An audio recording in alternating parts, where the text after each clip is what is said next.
Hi అండి, welcome to Bhagyamma foods. ఎప్పుడు మనం గోధుమ పిండితో పూరీలు చపాతీలు చేస్తాం కదండి. ఈరోజు వెరైటీగా చేస్తున్నానండి. పిల్లలు చాలా చక్కగా ఇష్టంగా తినే విధంగా ఇలా ట్రై చేశానండి. నేనైతే ముందైతే మనం చపాతీ పిండి ఎలా కలుపుతామో అలా కలిపేసి చపాతీని చేశానండి.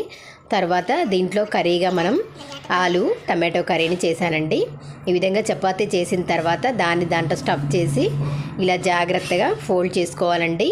చూసారు కదా, ఈ విధంగా మా బాబు చేస్తున్నాడు. చూసారా, ఇలా జాగ్రత్తగా ఫోల్డ్ చేసుకోవాలి, లేకపోతే కర్రీ బయటకు వచ్చేస్తుంది. ఓకే అండి, చూస్తున్నారు కదా, ఇలా చేసుకోవాలి. మనకి ఎలా చేసుకోవాలంటే అలా కూడా చేసుకోవచ్చండి, వెరైటీగా షేప్స్లు. మేమైతే ఈ విధంగా చేసాము, ట్రై చేద్దామని. ఓకే అండి, ఇలా చేసేసిన తర్వాత రెండు వైపులా మనం ఆయిల్ అప్లై చేసుకోవాలండి. ఇలా చూసారు కదా, ఈ విధంగా ఇలా ఆయిల్ అప్లై చేసిన తర్వాత మనం బ్రెడ్ టోస్ట్ ఉంటుంది కదండి,